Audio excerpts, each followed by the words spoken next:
Hello everyone, welcome back to my channel. আজকের কিন্তু কোনো ডেলি ব্লগ নয়, আজকের একটা খাওয়া দাওয়ার ভিডিও তোমাদের সাথে শ্যুট করছি। আর সেটা কিন্তু তোমাদের পুরোটা সময় দেখতে হবে। তো এখন দেখতেই পাচ্ছ কয়েকটা আম নিয়ে নিয়েছি, আর এখন বাজে দুপুর 2:30। তো আমগুলো এখন পোড়াতেও দিয়ে দিয়েছি। আমি কিন্তু এখানে একটাও কাজ করছি না, সব কাজ কিন্তু ভাইজিরাই করছিল। তো আমগুলো এখন পোড়ানো চলছে, আর আজকের হবে আম পোড়ার শরবত। তো আম পোড়ার কাঁচা আমের পোড়ার শরবত কে কে খেয়েছো অবশ্যই জানি। আমি কিন্তু কোনো দিন কাঁচা আম পোড়ার শরবত খাইনি, তবে অনেক ভিডিওতে আমি অনেকেরই খেতে দেখেছি, বাট আমি আজকে নিজেই ট্রাই করব। তো চলো, এখন আমগুলো ছাড়ানো চলছে। আমগুলো ছাড়িয়ে নিয়ে তোমাদের সাথে পুরো ব্লগটা শেয়ার করব, আর কেমন হয়েছে জানিও। আর তোমরাও কিন্তু কে কে খেয়েছো অবশ্যই জানাতে ভুলো না। আর আমি কিন্তু দুপুরবেলা ঘুমাইনি আজকে, এইসব খাওয়া দাওয়ার জন্য আজকে চুপচাপ করেই ওদের সাথে সঙ্গ দিচ্ছিলাম। আর ওরা সব আমাদের বাড়িতে এসেই আর কি এটার আয়োজন করেছে। তো চলো, একটা ছোট্ট গরমের ছোট্ট পিকনিক হয়ে যাক তিনজন মিলেই। আর সেটা হোক শরবত, আর সেটা হোক মাংস, যেটা হোক না কেন। তো আজ শরবত বলে কি সেটা কিছু নয়, সেটাও একটা 3-4 জন মিলে আনন্দ করে এখন করা হচ্ছে। তো চলো, আমগুলো এখন ছাড়ানো চলছে। আমগুলো ভীষণ গরম ছিল। আম পোড়ানো হলে যে এতটা গরম হয় সত্যি জানা ছিল না, প্রচুর গরম। আর সেটা ভাইজি দেখতে পাচ্ছ হাতে তুলে নিয়েই ছাড়িয়ে নিচ্ছে।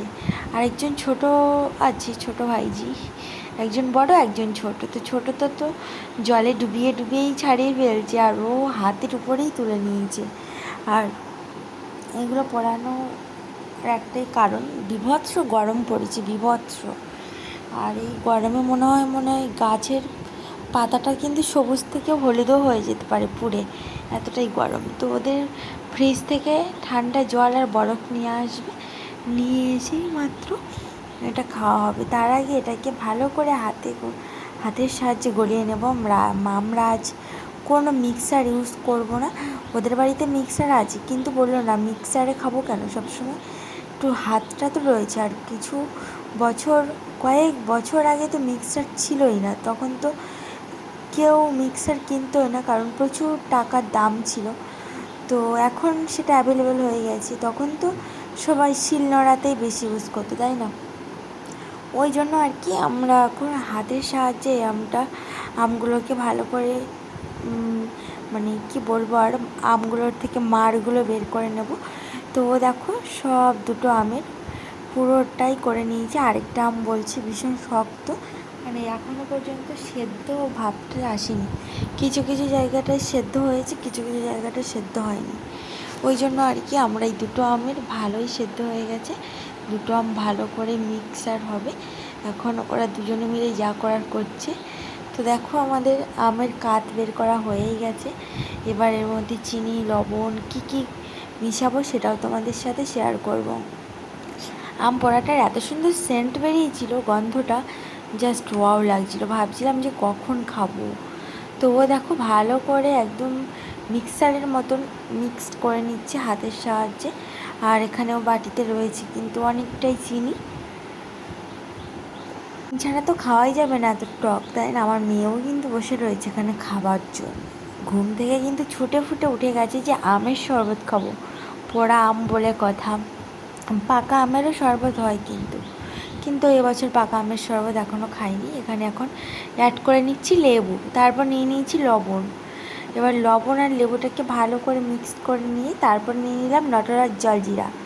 তো জলজিরাটা একটু বেশি মাত্রায় দেওয়া হচ্ছে, না হলে ভালো টেস্টটা আসবেই না।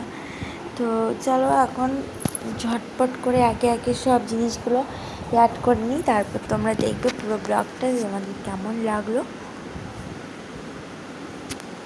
আর এখানে নটরাজ জলজিরা দেওয়ার পরেও ও দিয়ে দিয়েছে ফ্রিজের জলটা, ফ্রিজের ঠান্ডা জলটুকু দিয়ে দিয়েছে। এবার কিন্তু জাস্ট জমে যাবে। আর ঠান্ডা জলের সাথেও কিন্তু নর্মাল জলটাও মেশানো হয়েছে। এবার চলো একে একে সবাইকে দেওয়া হচ্ছে।